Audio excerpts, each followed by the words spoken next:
Hayo hanya bisa meratapi nasibnya, yang kini cita-cita dan juga cinta nampaknya berpaling hanya untuk Hyejun saja. Di rumah, kedua sejoli yang saat ini dimadu asmara ini semakin romantis. Bahkan sikap humoris yang Hyejun miliki membuat Jungha semakin bersyukur telah mempunyai cinta seperti Hyejun. Setelah puas melepas rindu, Jungha mengantarkan Hyejun pulang sampai ke halte bus. Di perjalanan, ia berencana akan berhenti bekerja di salon agar dirinya bisa terbebas dari tanggung jawabnya sebagai asisten pribadi Hayo. Karena walaupun Hyejun percaya jika Hayo tidak akan mungkin mengkhianatinya, Jungha tetap ingin menjaga agar persahabatan mereka tetap terjaga. Dan ia pun telah bulat akan berhenti dan membuat salon sendiri. Singkat cerita, beberapa hari telah berlalu. Drama Hyejun yang berlatar kerajaan telah resmi dirilis. Drama itu mendapatkan rating yang cukup tinggi. Bahkan kini membuat Hyejun masuk nominasi untuk memenangkan penghargaan. Diceritakan, Park Do-ha dan juga Hayo ada di nominasi yang sama, yakni sebagai aktor pendatang terpopuler. Sebelum acara dimulai, Hayo meminta Hyejun agar tidak saling membenci jika salah satu dari mereka memenangkan nominasi tersebut. Dan acara nominasi pun dimulai. Semua keluarga Hyejun menghadiri acara itu. Dan saat pemenangnya diumumkan, secara sah dan meyakinkan, nama Hyejun keluar sebagai pemenang dari nominasi aktor pendatang terpopuler. Dalam sambutannya, Hyejun sangat berterima kasih kepada orang-orang yang telah mendukungnya. Pertama-tama, ia berterima kasih kepada sang kakek, kemudian ibunya, dan juga Minji karena telah menjadi manajer terbaik untuknya. Di sambutan itu, Hyejun tidak sama sekali menyebutkan nama ayahnya.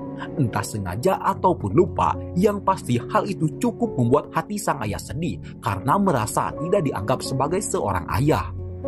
Di sisi yang berbeda, Hayo tak bisa menyembunyikan kesedihannya karena dikalahkan oleh Hyejun. Namun, ia berusaha sekuat mungkin dan menerima kenyataan tersebut.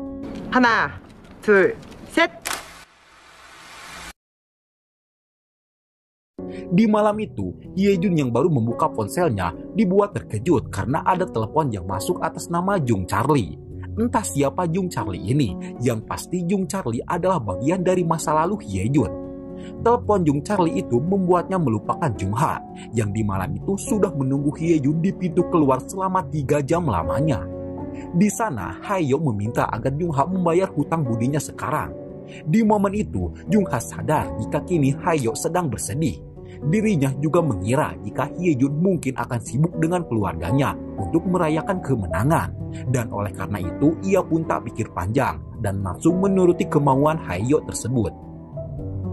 Beberapa kali, Hyejun terus menelponnya karena ingin merayakan kemenangan itu hanya bersama Jungha saja. Namun semua teleponnya terabaikan oleh Jungha yang kini sedang bersama dan bahagia bersama Hayo.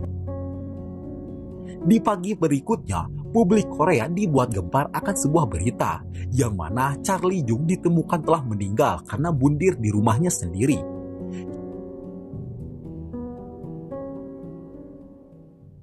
Diceritakan Charlie Jung adalah seorang desainer terkenal, bahkan namanya sudah mendunia. Namun ia memiliki sebuah kelainan yang mana ia pecinta jeruk makan jeruk.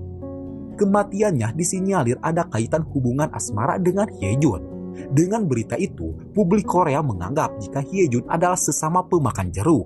Dan mereka tak ingin ada aktor film yang menyukai sesama jenis. Dan oleh karena itu, kini karir Hyejun sangatlah di ujung tanduk. Kabar tersebut juga sampai ke keluarga Hyejun. Semua keluarganya tentu saja terkejut akan berita itu. Bahkan kini sejahat ayahnya dahulu, ia tak rela jika anaknya menjadi bahan bulian warganet, apalagi disebut sebagai sesama pemakan jeruk. Satu-satunya langkah agar bisa membantah fitnah itu adalah mengungkapkan hubungan antara Jungha dan Hyejun. Minji mencoba menjelaskan hal itu kepada Jungha. Dan untungnya Jungha bersedia melakukan apapun itu asalkan ia bisa membantu Hyejun. Akan tetapi berbeda dengan Hyejun, dirinya menolak cara tersebut karena sampai kapanpun ia tak mau mempublikasikan hubungannya karena nantinya pasti akan banyak orang yang juga membenci Jungha. Minji kini dibuat pasrah, tak ada lagi cara yang bisa mereka lakukan untuk membantah jika Hyejun bukanlah seorang gay.